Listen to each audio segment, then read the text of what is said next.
Okay, good.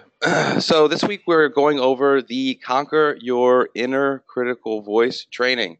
And what that means is we're learning how to counter our negative thoughts and to live free from imagined limitations, right? So we're going to be going over the real you versus the critical inner voice, right? We're going to be going over the examined life. So we're going to be going all the way back to the beginning of Western philosophy with the Greek civilization with Socrates and talking about what it means to live an examined life.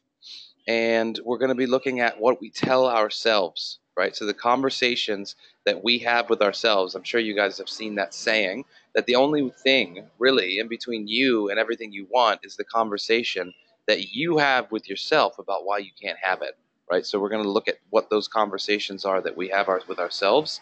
And very linked to that is, what are our limiting beliefs? So all of our behavior, we know this, right? That's as like a scientific fact. All of our behavior is belief driven. So if you look at your behavior, there's always a belief in behind the behavior that you've had, right? So one of the most powerful questions you can ask yourself is, what do I need to believe in order for me to have behaved that way? And what do I need to believe in order for me to exhibit the kind of behavior that I want to have, right? So we're going to be looking at our limiting beliefs and what's empowering those beliefs. So the first thing we want to do in this process, right, is have everybody just take a 15 seconds, right? We're just going to take 15 seconds when I say, and we're going to close our eyes and just listen to the internal chatter that goes on in our mind, right? So we're going to do that for about 15 seconds. So close your eyes and get present to the little voice in your head now.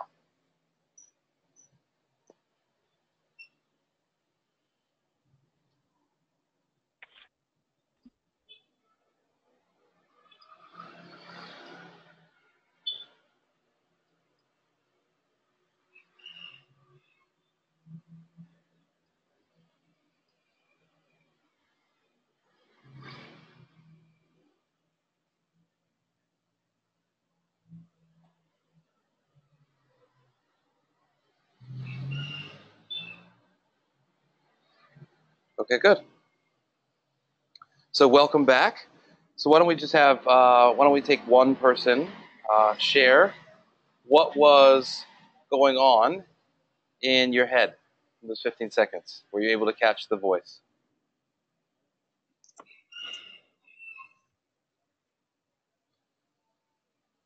And right now, if you're not sharing, that means that your little voice is having a conversation about whether you are able to catch your voice or not. So I'll share. Mine was definitely present. And at first, I'm like trying to have it be quiet. It's like and I'm like, okay, that's it right there. And then it's just like chatter, chatter, chatter, and I couldn't even keep it. And I got distracted by my phone. So definitely present. Okay, good. So you got distracted by your phone. And Yeah. how did it made a sound or something? It didn't even have to, honestly. I just picked it up to look at it just because, the silence was just like, I gotta fill it with something. Okay, good. So you weren't able to be present for that time. Right. Got it. Okay, good. So that's just a little practical exercise, right? That's why meditation is so absolutely critical, and I really, I prescribe it to everyone that's in our health coaching groups and the business and all that stuff. I believe that meditation is the number one thing that people can do to improve the quality of their lives. It brings so much to the table, because at the end of the day, you can actually dictate the quality of your life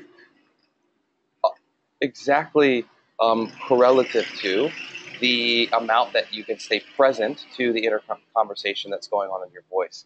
And doing meditation is like going to the gym for catching your voice. The stronger that you become at that, the more powerful that you become in your relationships, in your business, in your relationship with yourself, in your eating, in your physical activity, all of the things that you want to have breakthroughs in, they come by being present to this conversation.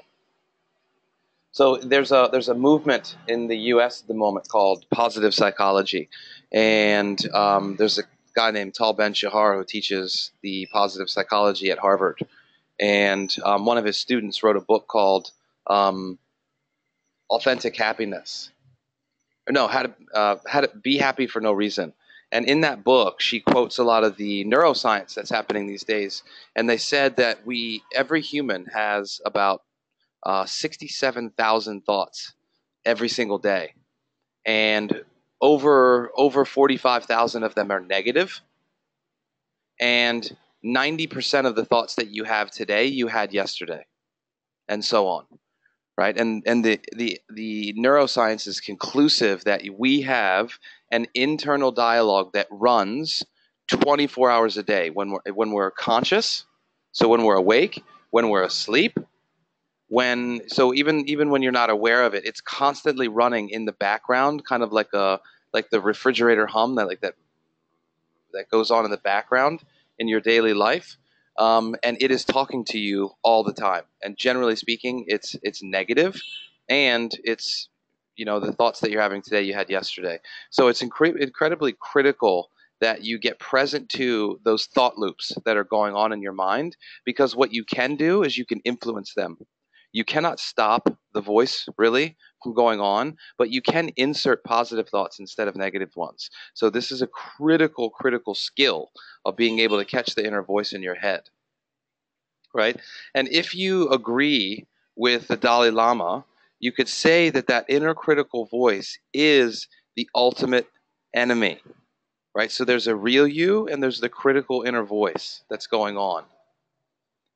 And he says that if we allow ourselves to be ruled by our thoughts and our emotions, and furthermore, we allow our thoughts and emotions to be determined by our negative impulses and other afflictions of the mind, if we continue to allow this situation to occur, it can only lead to misery and suffering.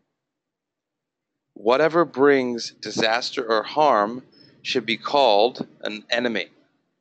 So this means that the ultimate enemy is actually within ourselves. Right? So before we move on, why don't we just have a couple people take some sharing on what they hear newly in that quote from the Dalai Lama.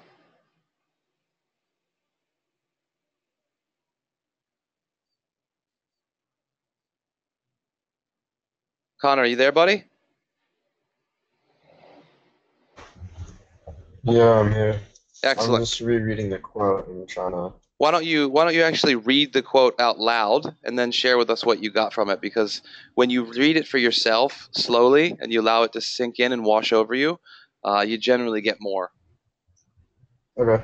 Uh, we allow ourselves to be ruled by our thoughts and emotions. And furthermore, we allow our thoughts and emotions to be determined by our negative impulses and other afflictions of the mind. If we continue to allow this situation to occur, it can only lead to misery and suffering. Whatever brings disaster or harm should be called an enemy. So this means that the ultimate enemy is actually within ourselves. Okay, so is he trying to say that if this is the ultimate enemy, that we have to eliminate this? Like totally eliminate this inner voice? Is that what he's trying to say? Oh, that's a great question. So no, and the reason for that is he makes clear. So the Dalai Lama comes from like a Buddhist tradition, and you never. So the key is, and this is in meditation as well. The key is never to resist what's happening, right? The all suffering in Buddhism, right? They say that all suffering, right, in the world, it's a bold claim, right? But they say that all suffering is only the result of resisting what's happening. So when it comes to the critical inner voice and the enemy within ourselves, it means that all of the disaster and harm and suffering that comes to our lives is a result of our listening to this critical inner voice instead of our real authentic self, right? So the key is never to resist it or try to get rid of it. The key is to observe that it's there, right? And then put a proactive game plan in place to replace the negative thoughts with positive thoughts that are more aligned with who you are and what your values are, right? So the key is get clear about what you want, who you are, what your values are, right? And then begin doing personal development and, the things that allow you to solidify those thoughts and feelings, right? And start making those thoughts and feelings what is going on with the automatic thought loops instead of the critical inner voice, right? Because you're never going to be able to kill it. The only thing you can do is influence it. So your subconscious mind runs all of the time. So what we want to do is influence our subconscious mind so that when we are talking to ourselves, when we're not paying attention, right, we're talking to ourselves in a positive way instead of a negative way. So it's not about killing the voice or even repressing it. It's about getting present to that it's there. And then when you get present to it, it will automatically become quieter. Does that make sense? Okay. Yeah, so I guess what we're trying to do is once we acknowledge that critical voice, try to find ways to sort of move in the positive direction. Exactly. And in meditation and in this process, right, whether it's meditation or you're doing this in waking life, because it's actually really critical that you play this game in waking life. It's quite a fun game when you actually start playing it, getting present to the little voice that's going on in your head. What they say is that when you acknowledge the presence of something, it loses power over you, right? So the power that your little voice, that your critical inner voice has over you is when you're not paying attention to it. And so, William always says that someone is always driving your bus, right? And if you think about it, if you have a crazy person that's driving your bus, you're going to be smashing into things a lot, right? And the thing is, someone's got to be driving your bus all the time. It's either you or the little voice in your head. And usually, about 90% of the time, you're not present in your own life.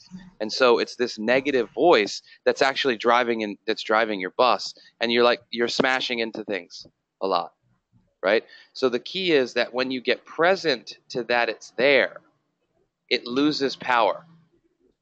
And it no longer has control over your life, and you can begin to retake the reins and take your seat at the bus simply by being present to that it's there.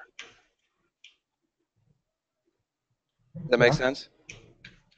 Yeah. Okay, good. So some of the other examples that people have is like the little voice in your head is like a bad roommate, right? Because you would never allow other people to talk to you the way that you talk to yourself, right? And you would never talk to other people the way that you talk to yourself, right? So the key is when you get present to what it is that you're saying, right, you immediately stop that pattern. You stop that behavior, that thought loop, that behavior, that habitual pattern of thinking. Because when you actually get present to what you're saying, you won't accept that. That's like, ugh, why would I want to accept that? So that's a great question. So the next lesson that comes from that, right, is implementing the strategy of slow is fast and fast is slow. So some of you I've worked on this with extensively, and some of you I haven't, right? So I'll just share a little bit about from my own life. And the example that we use is if you were driving down a street, right? So say you drove down the same street twice, and one time you drove 100 miles an hour, and your assignment was to write down and pay attention to and write down all of the things that you saw as you were driving down the street at 100 miles an hour, right? And then they took you to the top of that street again, and they gave you the same assignment, but you're only driving 50 miles an hour, right? At which run do you think that you would observe the most detail and be able to give the most response to what you were seeing? Right? You'd be able to say and report back much more when you're driving 50 miles an hour than you would 100 miles an hour, right? And so the key there is to begin to slow down in your own life. right? Catch yourself when you're going 100 miles an hour, because when you're going super fast all the time, you're driven by your unconscious thoughts and behaviors because you're not actually present to them, right? So this process of meditation, this process of slowing down and getting present to your inner voice is this process of slowing down and beginning to observe your thoughts and your feelings and your behavior in a much more conscious way, right? It is a process. So you start slowly, but this is the idea that slow is fast. When you go slow, right, you become more accurate. When you go slow, you actually get at the source of your thoughts and feelings, right? You can observe them. When you're going fast, it's actually slow. Because when you're going 100 miles an hour, this is like my whole life, right? I've just always been a speed freak. I'm 100 miles an hour. I want to get things done. I have a very driver type of mentality. I'm a go, go, go, go, go, go, go, hustle to hustle to you burst type of person. And the key is I've had to really implement this. And when I have, it completely transformed my life, right? Because when you're going fast, you have to you go really fast. You make mistakes. You have to start over again. You have to do it again, and sometimes you have to do things 2, 3 times till you actually get it right. Whereas, I learned through this process of getting coached and mentored in this area that when you go slow, you actually prepare, right? So when I do my public speaking now, I don't just wing it. I prepare hardcore so that when I do speak, I'm at the source of my speaking and it's powerful and I know where I'm going in the conversation, right? And it's also so preparation and then structuring. So similar to what Melissa was saying earlier, right? When you structure your week, when you slow down and you put in all of your default appointments, right? And you look at what are the things that I value. Like you can look at what am I spending my time on right now, right? Tony Robbins says to do this. If you took a week and you actually wrote down all of the things that you're spending your time on, it would make you vomit to see how much time you spend on worthless stuff that makes no difference in your life, right? Facebook, television, video games, just things that don't contribute to what you say your goals are, right? So if you slow down and you do that work, you get connected to what your values are. You get connected to why you're doing Usana or the other things that are going on in your life, right? And you slow down and you schedule those things in your life first so that they're the number one priority and they're getting done. Then what ends up happening is you become way more accurate. You can become way more effective in your life, right? Because you're getting as Brian Tracy says, you eat the frog first, right? You get the big stuff, the big important stuff done first, right? And then you have time to spend on other things, right? The way that we usually operate is we spend our time doing whatever urgently pops up for us at the moment, right? It's kind of like when you're sitting there in your own life and your notifications on your phone pop up all the time, right? This Facebook message, this email, this blah, blah, blah, blah, this. You constantly have these things popping up on your phone and they're pulling your attention, right? In this day and age, we are highly overstimulated, right? And if you just look at that as an analogy in your own life, right? You're trying to get shit done in your life. You're trying to be effective and you constantly have these notifications that keep popping up, right? And they're like little fires that keep coming up in your life. So instead of being effective in your business, in your life, in whatever it is that you're doing, you're constantly putting out all these little fires. And what happens is you come to the end of the day and you haven't gotten rid of like the big, like your hair, like your the big fires that are in your life.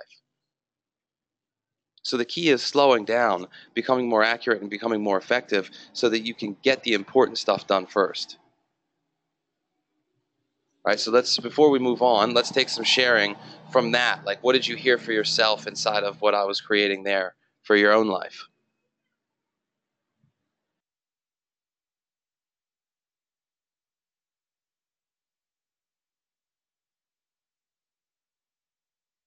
Hey, can you hear me? Yes. Hello? Okay. Um, well, I think it was awesome reminder to to meditation, to being present, being intentional. And I find when I'm intentional, John Maxwell, that book he has, and it's just I'm much happier. I'm more present to what I'm doing, connected to what's going on with me. I'm able to, there's no reacting, but rather responding to situations, and you're just more at peace. And you're right, you definitely do accomplish more at peace and just happy and just in the moment, and not anywhere else, not in the future, not in the past, not in anxiety, not in worry, not in all of that, but just in the moment and just moving through. And yeah, things actually get done. There's results, there's action and results in the moment. Anywhere else, there's just chaos. Okay, good. So to share from your own life this week, right? Because you've actually had this is sort of the first week where you've actively been taking on the business and scheduling in your hours and things like that. So why don't you share a little bit about how this has shown up, actually slowing down and scheduling your time, and how that's impacted your effectiveness or not? I think where I can see this at play this week has been in the actual conversations that I have with people. First, I have found, like, I don't it's just so incredibly simple and fun, and it can be that same, like, discovery like mindset to it. And I just find that it really flows. Something that I was like terrified to reach out to and ask and find out, like, people want to connect. And when you just reach out and talk to someone and say, "Hi, how you doing? What's going on in your world?" Or, "Hey," and then let's catch up, let's get coffee. People are happy to connect with you, and just getting in people's world. It has just really opened up my world. And even in the short conversations, I'm learning who I am for people, which is amazing. And yeah, just being present to the conversation and just connecting and honoring another human being whose life you're touching. And I don't know, just when I'm caught up in me and sort of going through and trying to get things done, life seems one way, but then when I'm just connecting with other people, it's much happier.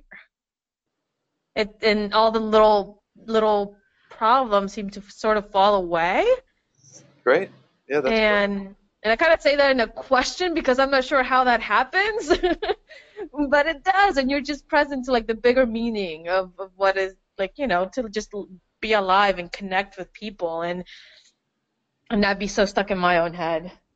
So Yeah, it's no, cool. that's great. Yeah, that's a huge aspect of it. That's what I was sharing earlier, is that most of my life I'm going 100 miles an hour, and the problem is you can't be present to other people in your life when you're doing that, and you can't be present to the beauty and the stuff that's going on in your own life when you're always going 100 miles an hour in the future on to the next thing.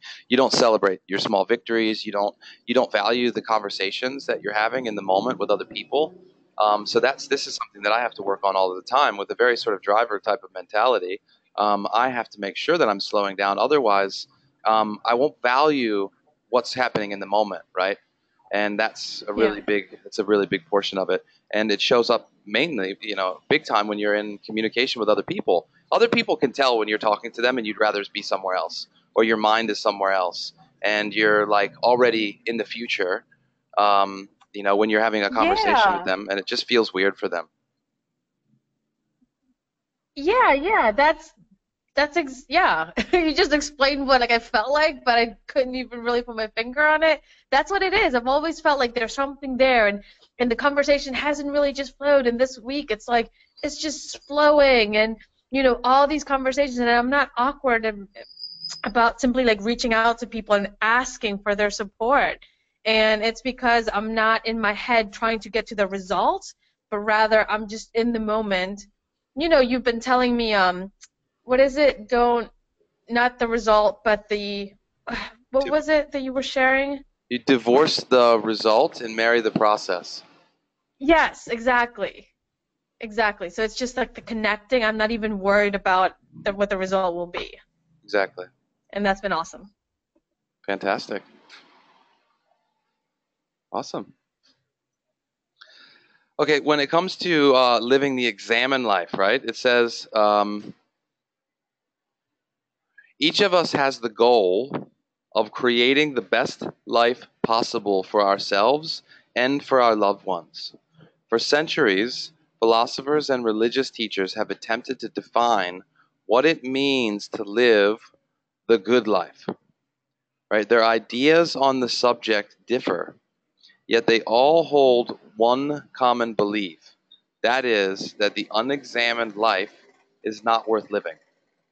As Socrates says, we can fulfill our human potential only if we seriously consider our own wants, desires, goals, and ideals, and then make conscious choices as we search for personal meaning in our lives.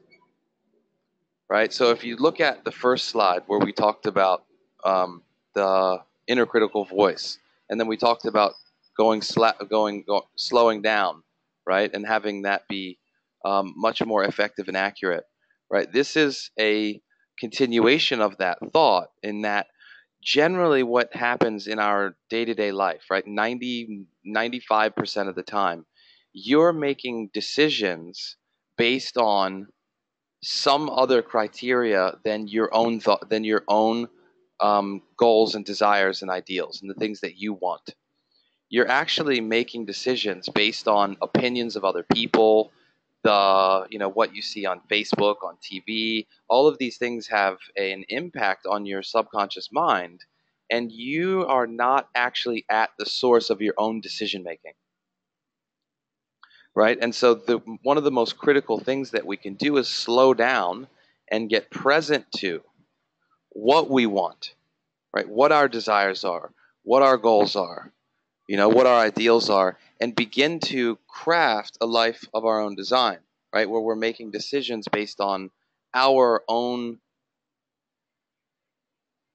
stuff, right? We're making conscious choices, and instead of the opposite, right? So the opposite of a conscious choice is an unconscious choice, right? And this is where we spend most of our time making decisions based on thoughts and feelings that are not even our own,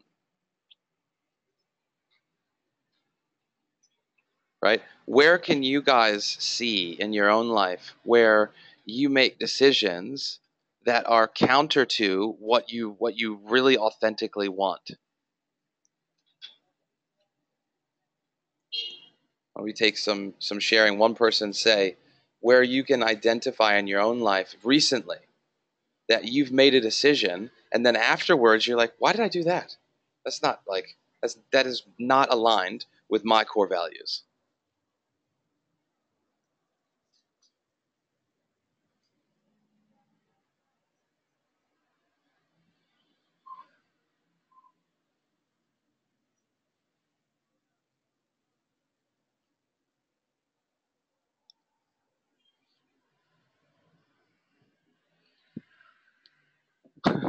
Not everybody all at once. And remember that if you're not sharing, it's because you got your little voice is in your head telling you all the reasons why you shouldn't be sharing. Except for Apple, because she has a sore throat, so she has an excuse.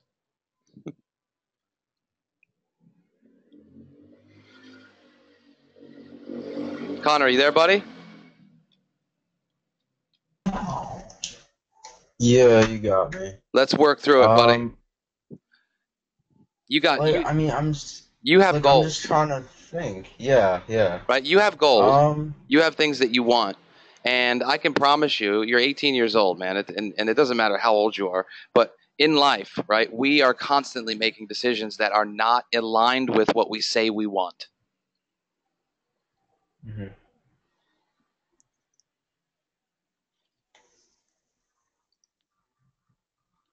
So what are some areas, right? Because if you were waking up every day, smashing your goals, like if you were like super clear with what you wanted and like where you wanted to be in 6 months, 1 month, 3 months, whatever, right? And you knew what your values were, and you woke up every day and you're just taking action in the direction of creating your dreams, then life would look very differently. Mm-hmm. So what are some things that you have, some goals that you have for yourself at the moment that you're not actively pursuing for whatever, it doesn't even matter why? Well, I guess like the ultimate goal would be to find some sort of way to help people improve their lives through health. And I primarily want to do that by going to school and getting a degree and, working somewhere where I can make a real solid difference. Um, but I mean, at the same time, I'm currently taking a gap year right now from school. So I guess, I don't know, would you consider that a block? I don't know. Um, like I do plan on going to school next year, but I guess I could be doing more to prepare myself for next year. I'm not totally sure. No, it's great. I mean, there's no right answer. It's just slowing down and asking the question is great, right? That's part of living an examined life. So you said you want to live a life where you can positively impact people's life in terms of health. Hmm. That's pretty clear. I mean, that's a great want, desire type of thing.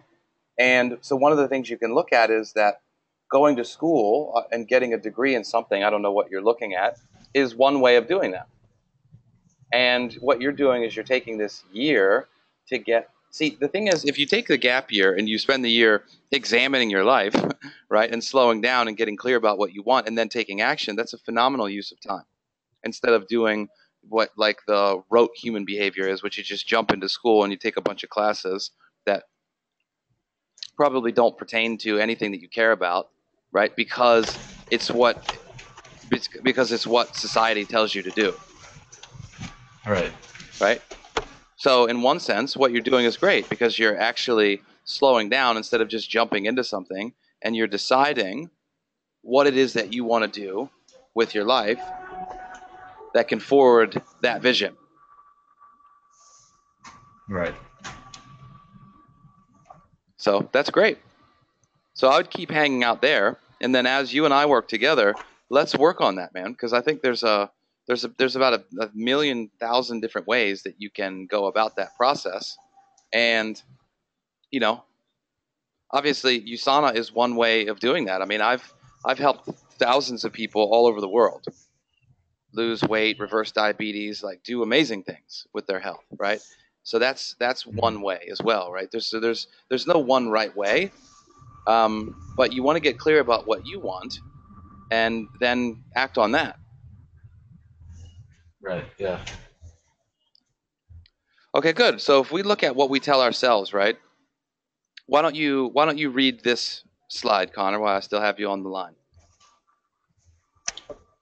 If during the past week you observe that your mood switched, for example, from being relatively happy and content to feeling down, try to recall the event or interaction that occurred immediately prior to the shift in your feelings. After thinking about the details of the event or conversation, try to remember what you were telling yourself at the time. Although many situations and encounters can be distressing or anxiety-producing, it is important to re-emphasize that the way we interpret these events or situations is the crux of the problem. What we tell ourselves about the event, about ourselves, and about the other people or people involved is far more crucial in determining our feelings and our state of mind than the event itself. Awesome. You get that? Yeah. And then you learn a little bit about this in Landmark as well, right? So it's not really what happens, it's the story or the interpretation that we have that determines how it impacts our life, Hmm. right? So this is a phenomenal paragraph, right? Because if you actually can use this practice when you're coaching yourself or when you're talking to other people or when you're working with other people, whatever the case may be, it's incredibly powerful to notice when your mood and your thoughts and feelings shift dramatically in a moment. because like gravity, right? It's like a universal law that right before that shift, there will be some conversation that you're having with yourself about what's happening in the moment. And that's where the huge shift in your emotion comes from. Right? It's nothing about the event that's actually happening. It's 100% your body and your mind is reacting to the conversation that's going on in your head, not the external event. Right? So many people are tempted to say, yeah, but this person stole my wallet and, blah, blah, blah, blah, blah happened. And the reality is that it is possible to respond, right, with equanimity in times or in situations that are highly stressful,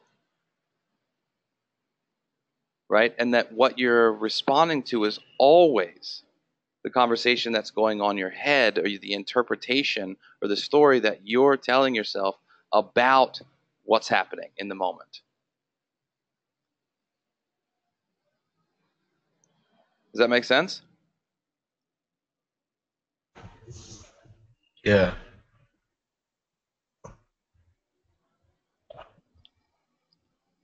Okay, good. Can you identify anything in the past week where your mood has shifted dramatically in a moment about anything?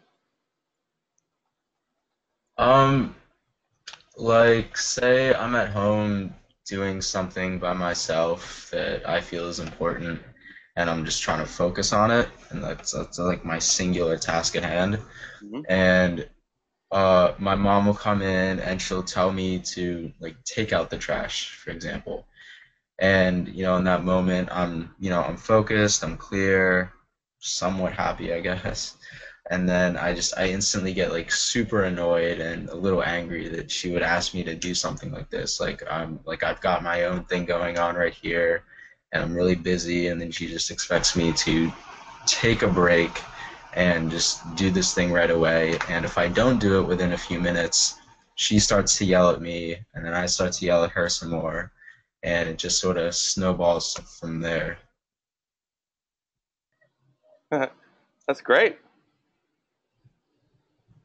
That's perfect, right? So, and you can catch yourself in that moment having that conversation with yourself where, you say that, and then obviously your ego kicks in and you immediately react to the conversation that's going on in your head, right? Yeah. It's crazy to think that like your mom saying, Connor, can you please take out the trash, right? That like little innocuous sentence has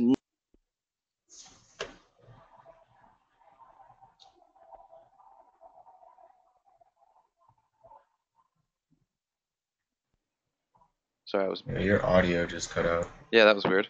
So, so your mom says one simple sentence, right? Like, Connor, can you please take out the trash or whatever, right? And Hmm. there's nothing frustrating about that, right? It's the context in which it was said, and it's the conversation. It's all the other stuff that was going on that frustrates you, right?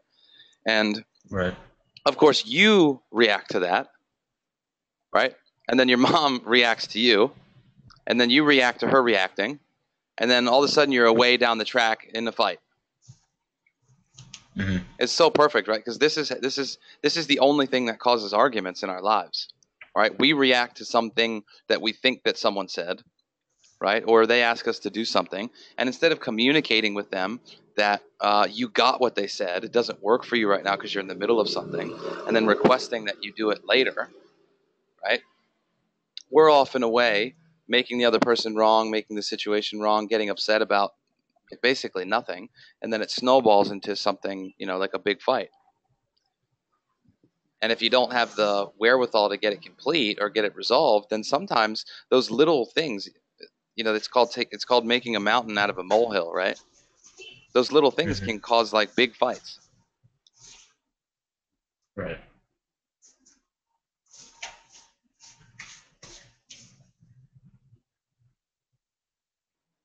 So what's one thing that you could have done in that moment that would have allowed you to deal with the situation more effectively if you were present to this whole context? I could have said, Well, this is actually a conversation that we had shortly afterwards.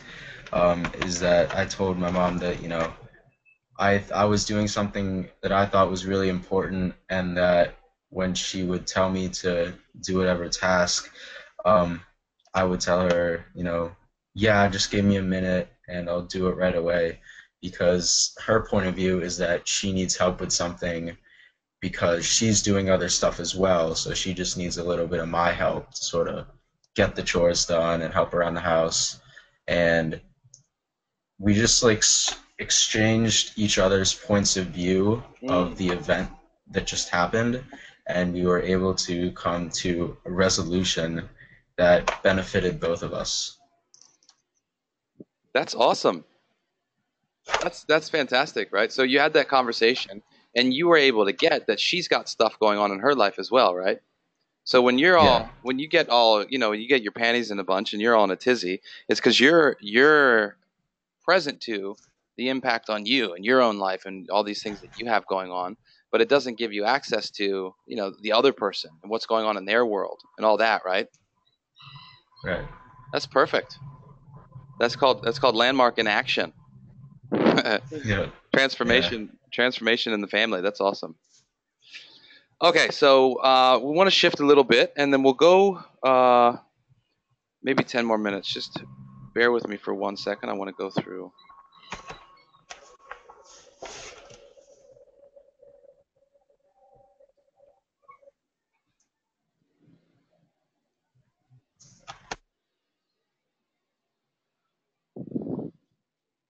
Are you guys okay to go for a little bit longer?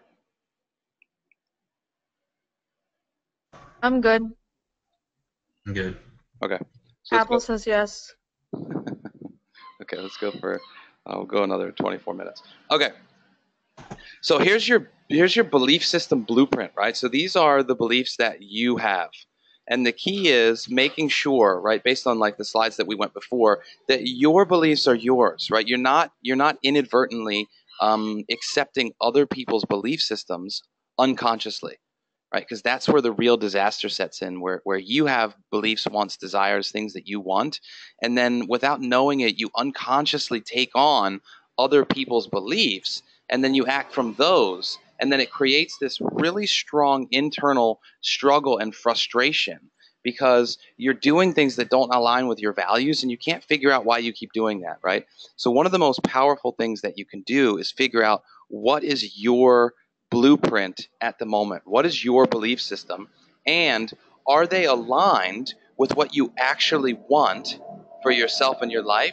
Or are they limiting beliefs that are actually taking you off course, right? And we have beliefs, we have unconscious beliefs about everything in our life, right? When it comes to your health, when it comes to money, time, love, contribution, right? All the different areas in your life, you have beliefs about them that you don't know that you have consciously.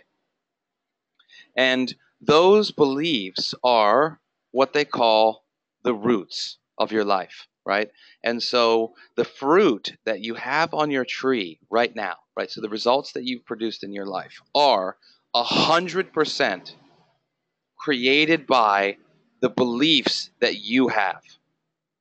And those beliefs are like the roots of this tree, right? So if you look at this tree, the fruits are created by the roots. And if you have things in your life present right now, or you don't have things present right now in your life, then you got to go in and examine the roots, examine the beliefs in your life that are producing the results that you have, and alter them. Excuse me.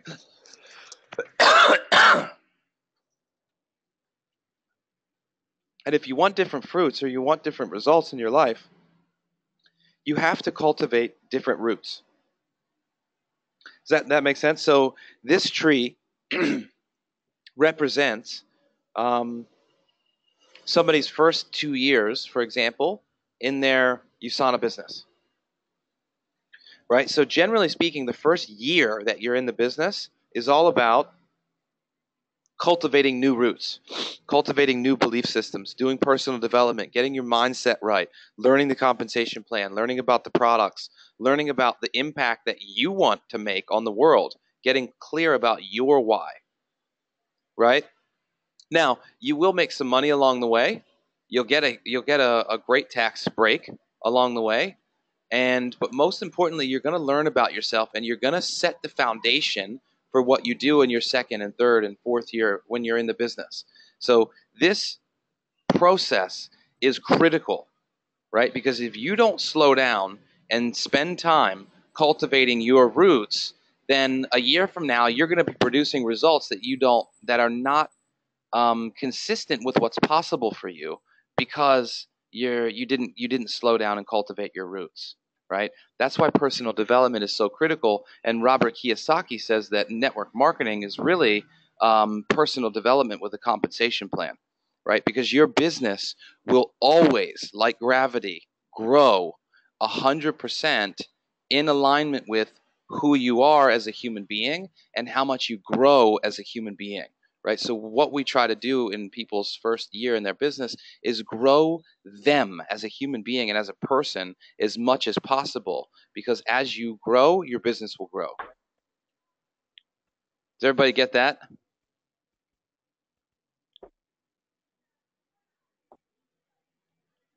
Does anybody not understand that or have any questions about that?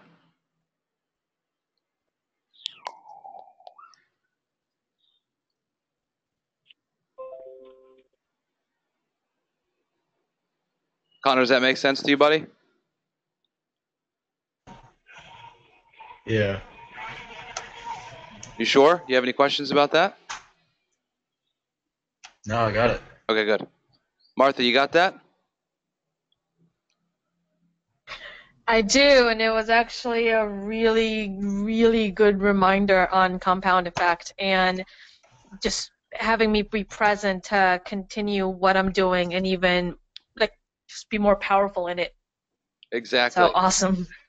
Exactly, right? If you're overweight right now, right, it's because of the last 6 months, the last 12 months, the last 2 years of choices that you've made. And even if you make a dietary shift in the moment, right, the fruits that are on your trees, the weight that you have cannot change automatically, right? So that's why it's so critical to take time and allow yourself that time to alter and change those roots, right? Because if you want to lose weight, it takes 6 months, 12 months for you to really get the harvest of the dietary shifts and the lifestyle modifications that you're using, right? And your own personal life and your business and your relationships, everything are the exact same, right? You may in your mind have made a huge shift, right? But it takes time for other people to recognize that. Takes time for those things to show up in your life, right? I know so many times people will do personal development, right? And then they want everyone in their life to start relating to them as this new person, this new possibility that they created for themselves, right? But what they don't realize is that actually everybody in their life is responding to them as they know them to be in the past, right? And it takes time to be able to demonstrate consistently over time that you are who you say you are so that people can listen to you differently. So here's some of the limiting beliefs that people have that a lot of times they don't know that they have. And we really want to get to work on uncovering them, right? So once you actually see the roots, you can actually go in and cut them out, right? This is where the examine life comes in. So the key is go in, examine your roots, right? Figure out the limiting beliefs that you have so that you can go in, you can cut out the ones that you don't want, and you can start developing new roots, right? So the way that we uncover limiting beliefs is by getting present to the conversations in our head, right? So many people are driven by a belief that I'm not good enough, right? Or I'm not being loved. Some version of feeling rejected, right? Rejection does not happen in reality. It only happens in your mind, right? Somebody says X and you make it mean you're not loved or you're being rejected in the moment. It's not happening, right? Or something is not important. I don't deserve something, right? I don't know what I want. If I had X, then I would be happy, right? I don't believe I can do this. It's how I was raised. I'm afraid of heights. It's selfish to want more, right? It's a big one when it comes to money, right? So what you want to do is identify your limiting beliefs. And if they're not consistent with what you want, you have to get rid of them by identifying them and replacing them with new positive beliefs. Right? So here are ones when it comes to your health limiting beliefs, right? I have a particular body type, right? I can't change that. It's just I just am big boned. I just am a certain way, right? That's a big one for people. Or it takes too much time. I don't have time to get healthy. I don't have time to work out. I don't have time to prepare my meals, all that stuff, right? Being healthy is too expensive. Or I just don't have the energy. You know, I go to work and I come home and I just don't have the energy to work out. Or I'm already good enough exactly the way I am, right? That's a big one that people use to stop them from making positive changes, right? They're actually not happy with the way that they are, but their brain says you're fine. Being healthy is boring, or I've tried everything before, right? You talk to somebody about the USANA shakes. Oh, I've tried that. I know those. I know what that is. I've tried those before. It doesn't work. Right? Or I don't know how. It's too hard. I don't feel good about myself. I'm not motivated to change. Some of the money beliefs that people have, right? These are probably the most insidious and the most unconscious beliefs that we have as humans is beliefs around money, right? It's like money and politics, right? So much of the time, the thoughts that we have about these things are someone else's thoughts. We were conditioned to believe that rich people are greedy. Or, you hear people say all the time, money doesn't make happiness, right? As if that's some reason not to make money. It's crazy that people have thoughts like that because no one's saying that money makes happiness, right? That's not the point of what people talk about when it comes to making money. Making money is a very good thing, right? Making money allows you to contribute to other people. Making money allows you to fulfill your human potential. It's not to say that it's everything, right? But you want to catch yourself when you're diminishing the value of money because of some moral conversation, right? Some people might say, I don't like selling or I don't like promoting, or money's not that important, right? Ask someone who doesn't have money if money's important. Or I'm not good with money, or it takes money to make money. False, right? Money's the root of all evil.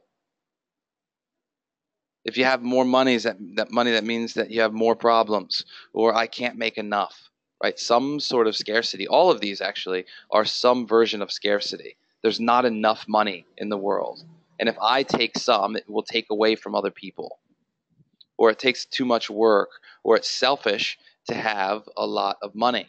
I know when I first got into business, I dealt with this hardcore, right? I was always told when I was growing up that money's not everything, right?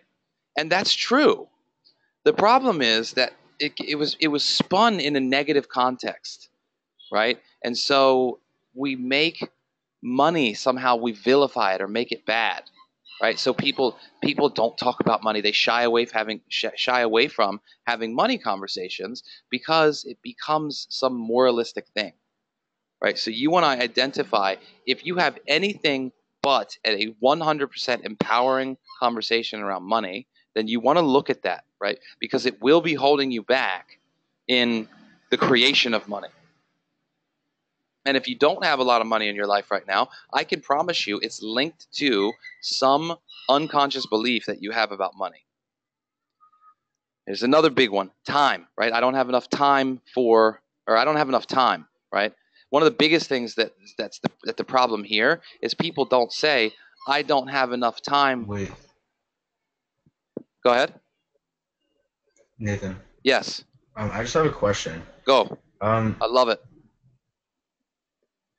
So when you talk about the negative connotations of money, Yes. I feel like where that comes from me is obviously I've this election especially. Mm-hmm. I've just been following a lot of I see how big businesses and people with lots of money are using it to negatively impact large groups of people. Mm-hmm. One of those is environmental groups. Yep. And I just feel like how, big oil companies are just absolutely destroying this planet. And that's where a lot of their negative views of money comes from Mm-hmm. for me. Yeah. So how do you change that? Like how do you change the view of money That's a great through that question. lens? It's a great question. So one of the things that like if you study a lot of financial people that are in the sort of personal development field as well, right? One of the things that they always say is money doesn't make you a bad person. It doesn't make you a good person. What it does is it allows you to accentuate whatever your already values are. So for sure, money allows bad people to further their agenda. There's no doubt about that, right? But that doesn't have anything to do with you and your life. Right? So the key is money allows good people to do phenomenal things.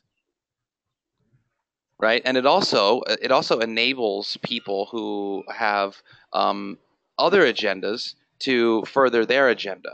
Right? But what you don't want to do is make money the problem. Right? The problem is the person's agenda. The problem is their value system. And Right. and for sure, the money allows people to manipulate other people in whatever their agenda is at times, right? But don't get it twisted. And it's such a great example that you say this because we convince ourselves that money's the problem, right? And it's not the money that's the problem. If you look at Warren Buffett, right? If you look at Bill Gates, if you look at a lot of these other people, right?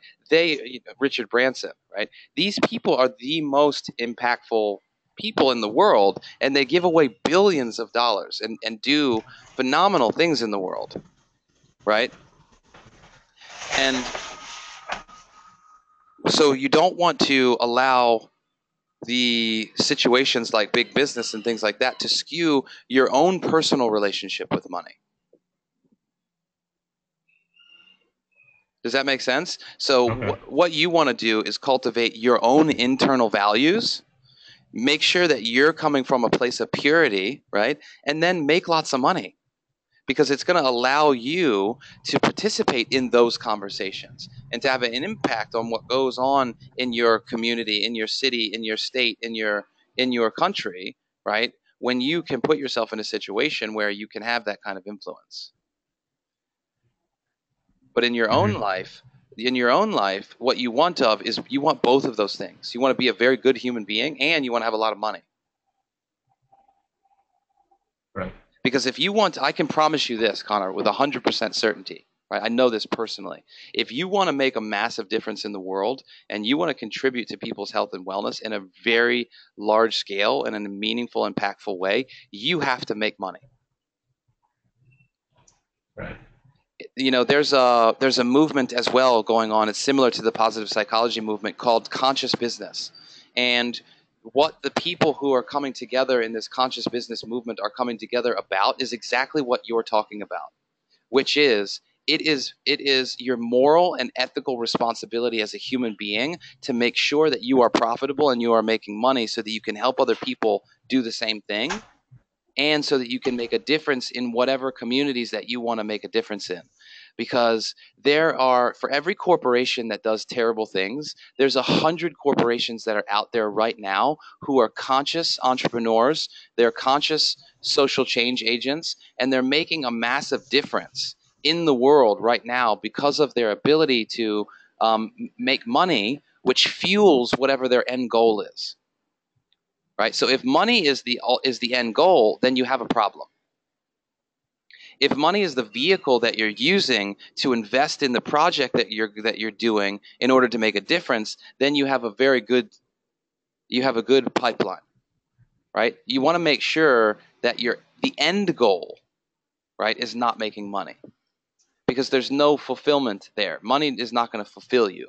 Money will not make you, it will not make you happy. It will not give you fulfillment. But I can promise you that it will allow you the time and freedom and opportunity to engage and involve yourself in the kinds of things that will bring you happiness and fulfillment as a human being. Does that make sense? Yeah, thank you. Yeah, you're welcome. And that's an awesome question, dude. So thank you for asking that. There's probably other people that were on the call were thinking that. People always have that thought, so thank you.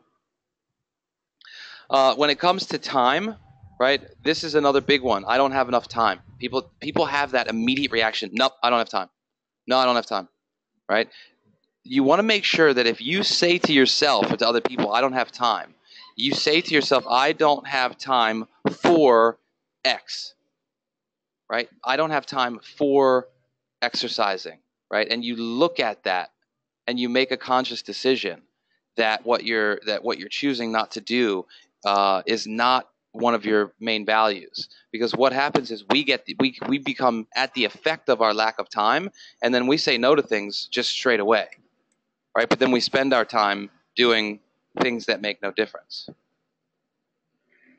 So some other limiting beliefs are it's hard to stay focused. Time equals money, which is nonsense, right? In the world that we live in now, especially now that you guys have network marketing businesses, time does not equal money, right? In the world of leverage, you can make money by optimizing other people's time, right? And creating teams of people, right? You can beat that game. It used to be that, if you got a job, then your time equaled money. Time equals money means the amount your value as a person in the workplace is determined by the amount of hours that you can work. Right? We know in our industry that is not the case at all. Procrastination. People have time difficulties around procrastination. It's just not the right time for me. Planning. I have kids, right? Somehow kids get in the way of what people want to create. Right? I'm too young. I'm too late. I have too much time. Right? In this industry, in network marketing, you'll hear everything. I'm too old. I'm too young. I'm not enough this. I'm not enough that. Right? The key is with limiting beliefs, just recognize when you're saying them. And now that you're hearing these things, you will start hearing these things coming out of other people's mouths all the time. Right? And the key is not to go in and start coaching them around it or something weird like that, right? The key is listen for when it's being said and know for yourself that it's all rooted in a lack of belief in the person, right? So it's never that they don't have enough time, right? They lack, it's a belief that they have, a limiting belief that they have in themselves. Contribution beliefs. How can I help myself when I can't even, or how can I help others when I can't even help myself? I don't have enough time, money, effort to give, right? That's another scarcity thing, right? We know with the law of attraction that in order to get what you want, you have to give what you want. So if you want more time in your life, this is what William has been coaching me on, right? I'm a bit of a 100 miles an hour type of person. If I want time, that means I have to give away my time. Right? And for the people that know me, I give away my time a lot. Like I give my time to other people. Even though I'm a busy person, I give my time as much as I can because I know that when you give your time to other people, right, it builds trust, it builds love, it builds relationships, right? And if you want to get time freedom in your life, you have to be willing to give up your time. It's the same thing with money, right? If you want more money in your life, you have to be willing to invest it in yourself and in the things that are going to allow you to make more money. That's why convention and going to things like the GoPro event are such a phenomenal investment in your life. I want to give for the right reasons. I was raised a certain way, right? That's what I already am. I don't deserve success and happiness. Again, right? These are all rooted in limiting beliefs about oneself. So this is what we want to get present to, right? Our language always creates our world, right? So if you say, I'm too tired or I don't have enough time, right? You're actually creating a world in which you don't have enough time. If you say to yourself, I have everything I need and I am enough and there's always enough time, there's always enough money. If you're constantly telling yourself that, you will create that world. So this is why it's so critical to pay attention to the words that are coming out of your mouth and the unconscious beliefs and conversations that you're having with yourself, because they will always create your world, right? You see this the most in life with people who are victims. They believe the world is not fair, Bad things happen to me, and they happen to me often, right? And what you'll see is with those people, it's actually the thoughts and the conversation that they have about it that actually creates it in your life. You know, Tony Robbins always says that whatever you focus on, whatever your dominant focus is, you will always get more of that, right? What you say and think is exactly what you will create in your life, both positive and negative, right? This is why it's so critical, because your subconscious mind cannot differentiate between positive and negative.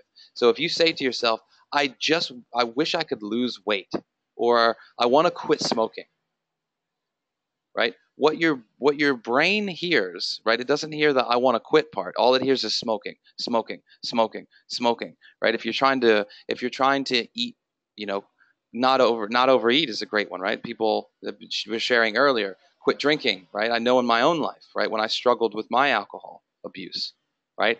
It's because when you're trying to go through that process, you're constantly thinking about what you don't want anymore. And the more you obsess about and focus on and think about what you don't want, you get more and more of that, right? So the key is identify what you want. And if you want to quit smoking or you want to quit overeating, the key is to visualize what life would look like, what it feels like, and to have in your life the things that you want, and constantly focus on what you want so that you can create that. That's why vision boards are so powerful, because it keeps in front of you a vision for what you want your life to be. Does that make sense? You guys just stop at any point and just jump in if you have any questions or anything that you want to share. I hope that as this is going on, you can see where all of these things are playing out in your life. So what we tell ourselves always comes from one place, right? It's either ego or from a place of grounded spirituality, something like that, right? So the ego is when your little voice is always judging and comparing, right? So if you are ever in your life comparing yourself to another person, it's all ego driven. If you feel any sort of resistance in your life, it's all ego driven. If you have fighting going on in your life, it's all ego driven, and it's all coming from you. Right? If there's any manipulation, any competition, any sort of me going on in your life, or just the need to be right. This is one that comes up for me a lot, right?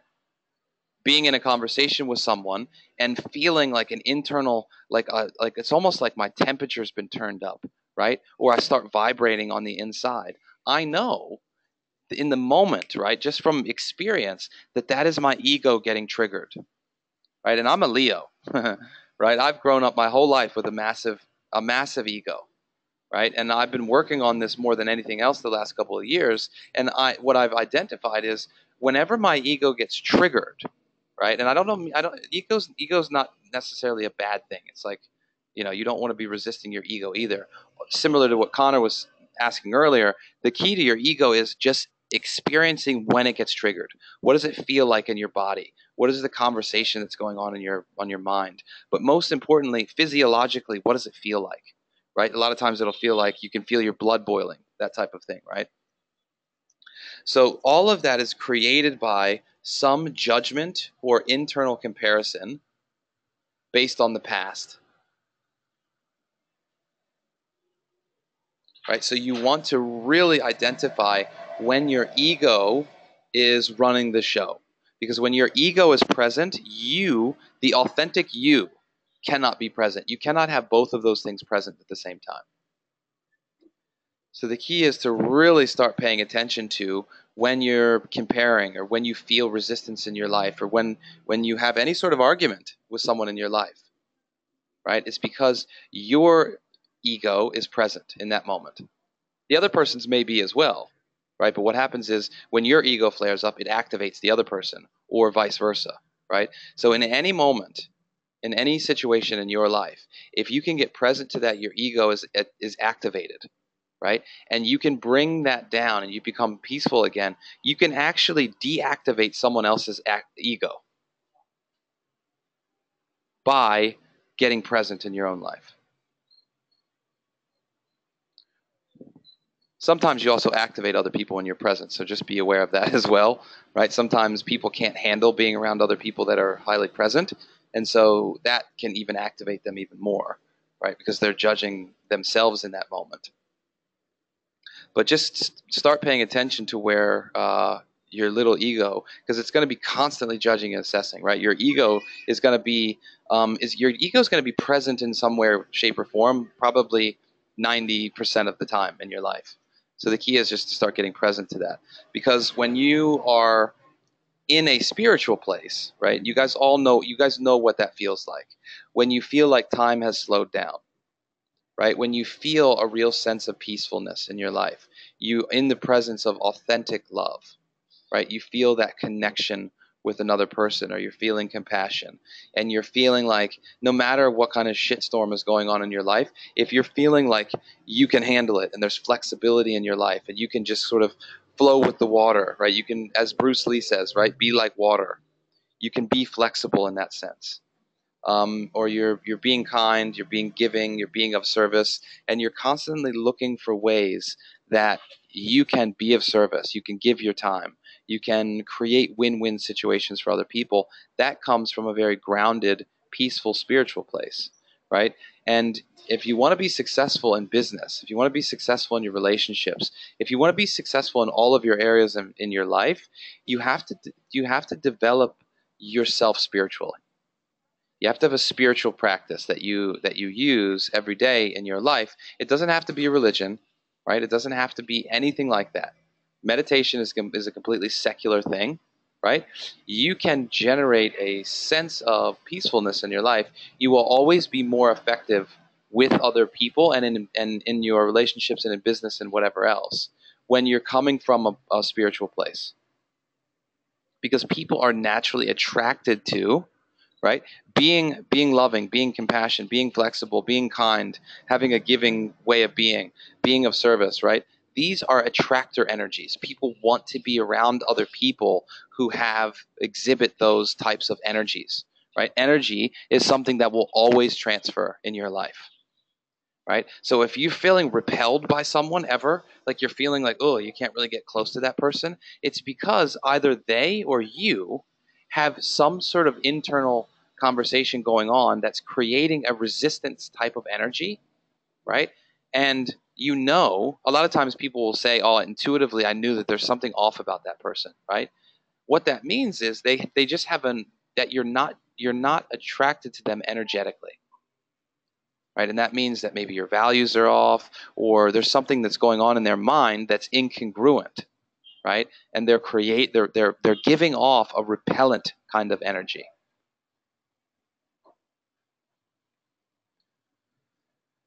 So the other thing you want to get, sort of the last thing we'll touch on, is getting present to what's actually happening, right? We talked about this a little bit earlier, and those of you who have done Landmark, this is one of the key distinctions that we create, right? And we have this printed and laminated on our walls in our room, right, and in multiple places around our lives, so that we can constantly work the muscle of getting present to this. Because even if you know this distinction theoretically, the practical application of this, I can promise you, will change your life, right? So there's always what happened, and that's like the objective facts about any situation, right? So whether it's a car accident or a fight or anything that sort of that happens in your life, there's the objective facts in reality about what happened, right? And then there's the interpretation or the story that you or someone else has about what happened, right? And the problem is and that's called the what so, right? So the what so is what happened, and then the story is the meaning that we attach to what happened, or the meaning that we make about what happened, right? In the Landmark, you learn that you're a meaning-making machine. You're constantly making up these stories, and you're collapsing them with what happened, right? So we believe that our story about what happened is actually what happened. Like, that's the truth about what happened. Right? And it's always interesting when you're in a situation where there's 5 different people, right? And they all observe the same situation, but everybody's got a different story about what happened. And they believe that their story about what happened is the truth. right? So what happens is, maybe your ego gets stimulated, right? And you're having a conversation with someone, and you so want to be right about this, right? So something happens, and then, say my wife and I get into an argument, right? And then we go back and we look at, okay, what happened, right? I have my story about what happened. She has her story about what happened. We both believe that we're right about that, right? And if we're unwilling to put our stories down, similar to what Connor was saying earlier, right? His mom and him, she said, take out the trash. That's what happened, right? He made it mean all that other stuff, right? Then his mom made him not wanting to do that right away mean something, right? So two of them are both caught in this pattern, this vicious circle of their interpretation of what happened. And when they were able to have a conversation and go, right, here's what happened. You asked me to take the trash out. I was busy and doing all those things. I made it mean whatever I made it mean, right? And then she made, him reacting in that way mean whatever she made that mean. But when they were able to sit down and actually say, okay, this is what I made it mean, and get each other's perspective, then they can get it. Then they can put that aside and go, right, okay, here's my perspective. Here's your perspective. Neither one of them is the truth, right? So being is that's the case, neither of them is the truth. Let's make up something else together that's a little bit more effective. So anytime you have pain, drama, anger, rejection, fear, anxiety, regret in your life, it's always because of some interpretation or meaning or story that you've made up about what happened. Always, 100% of the time. So if you ever have any of those things present in your life, you're in a story. And it's some interpretation about something that's happened in your life. And the most important thing is, it's not real. It's not true. Right? So if you ever have an emotional charge, any sort of emotional charge, and you know exactly what I mean by I say emotional charge, right? Your hair stands up. You get that kind of feeling. Your teeth clench. Your blood starts to boil. Whatever that is, right? You are not present.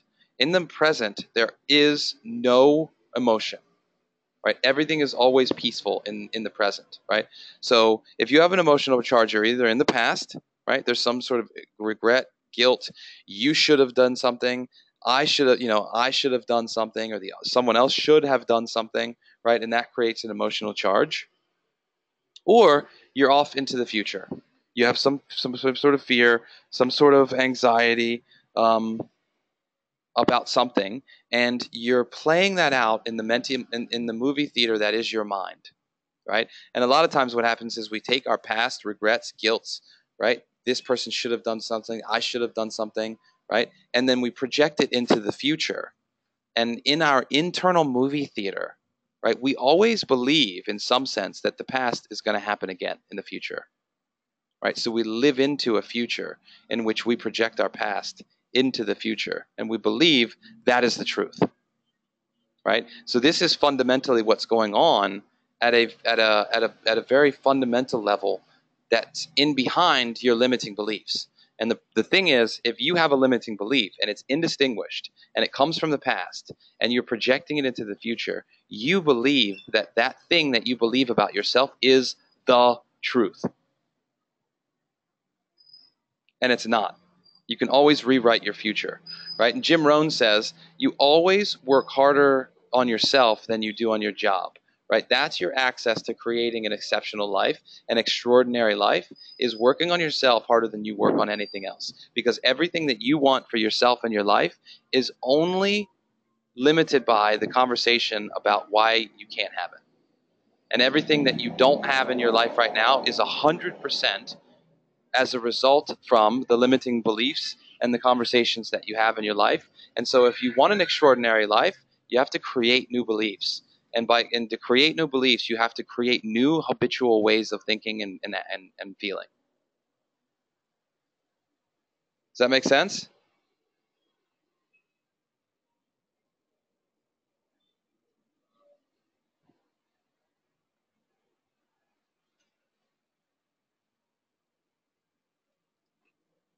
You guys there? I've either put you to sleep. Yeah. Yeah. Yeah, it makes sense. I'm here. Okay, good. So I know that's a lot of information, right? But I really want you guys to take this seriously, because it really is what will have you create what you want in your life, and it will also be the thing that if you're not aware of it, it will take you out, right? Especially in this business, you're going to deal with people who say a lot of things. You're going to deal with a lot of, what they call quote unquote rejection. You're going to deal with a lot of that stuff, right? And if you can master the skill of being present to what you're saying, getting that it's not the truth, and having the conscious awareness to create something else, or keep present for yourself an empowering belief, then you will have a tremendous amount of success in this business, and you will have a freedom that most people in life will never have.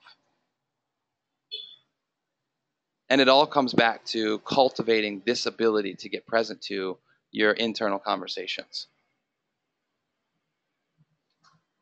So why don't we just take some sharing about let's have each person share one thing that they got out of the training this week.